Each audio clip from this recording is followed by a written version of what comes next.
When you hear the word Hijrah, you probably think of a specific historical event, right? The migration of the Prophet Muhammad and his followers from Mecca to Medina. But what if we look deeper? The sources show us it's not just a physical journey from one point to another.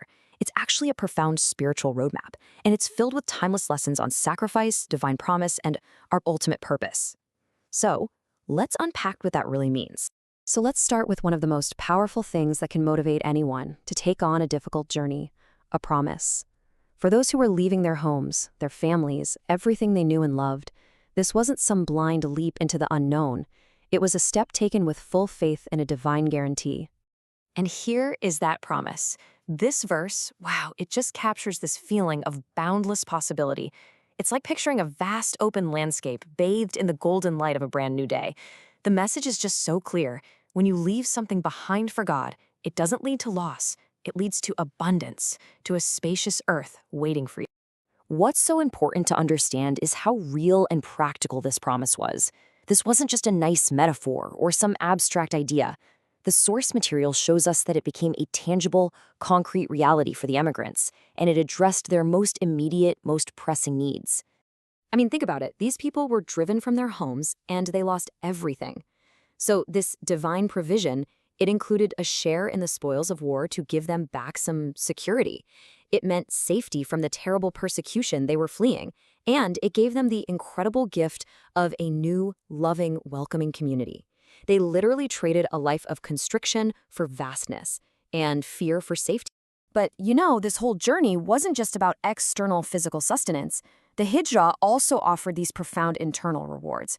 It was a purification of the soul, and it forged what has to be one of the most remarkable bonds of brotherhood in all of human history. This verse just brilliantly captures the spirit of the Ansar, the helpers in Medina. I mean, their hearts were like an open door, a genuine welcoming offering to strangers. They were purified of miserliness, of jealousy, and they shared everything they had, even when they didn't have much themselves. That, the verse tells us, is what true success looks like. And it goes even deeper than that.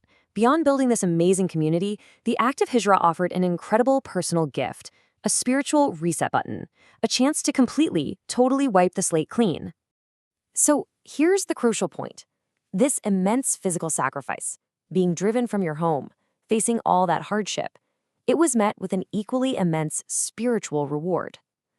The source actually explains that Hijrah destroys what came before it. Kind of like how pure, clean water washes over stones and makes them new again, this journey washed away past sins. Okay, so we've talked about all of these incredible rewards and this amazing mercy, but the teachings on Hijrah aren't one-sided. To create a really healthy spiritual state, you need balance. And that balance comes in the form of a very serious, very sobering warning. You can just feel the weight of this question. It's like you're in a narrow, enclosed space, surrounded by high-contrast shadows. This is the question the angels ask at the time of death, to those who chose to stay in a land of oppression when they actually had a way out. It's a piercing question about our own personal responsibility. And it's really important to get this right. This warning isn't for the weak, or the old, or the women and children who were genuinely trapped and couldn't leave. No, it's directed at those who had the ability, who had the means to leave, but chose complacency instead. They wronged their own souls by accepting a state of humiliation over a life of dignity in their faith.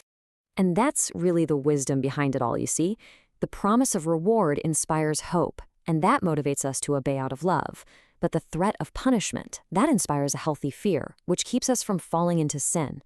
It's this equilibrium, this perfect balance between hope and fear that gave that first generation of Muslims so much strength. Okay, so this brings us to the ultimate reward, and a really beautiful idea that comes out of the Hijrah story.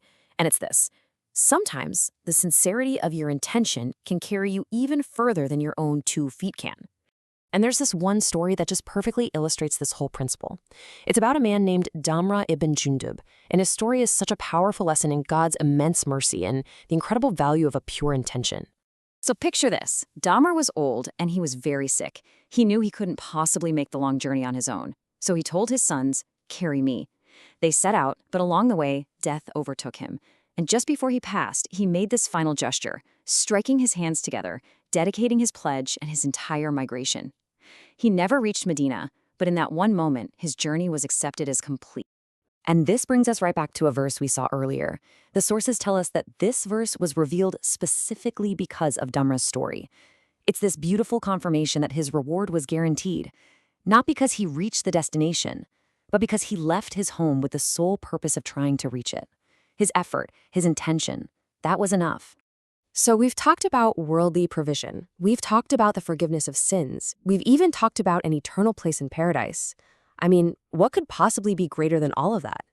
Well, the Quran points to something even greater, a reward that is the absolute pinnacle of success. And there it is. This is the ultimate goal. When we look past the dust of the earthly journey and up towards the heavens, we see what this is all truly about. More than any other reward, the greatest bliss, the thing that tops everything else, is to earn the good pleasure of Allah. That is what's defined as supreme success. And so, the story of the Hijrah leaves us with this timeless, powerful question. It pushes us to really think about our own lives, the migrations we make, whether they're across lands or just within our own hearts. What is the higher purpose that we're striving for, and what are we willing to leave behind to achieve it?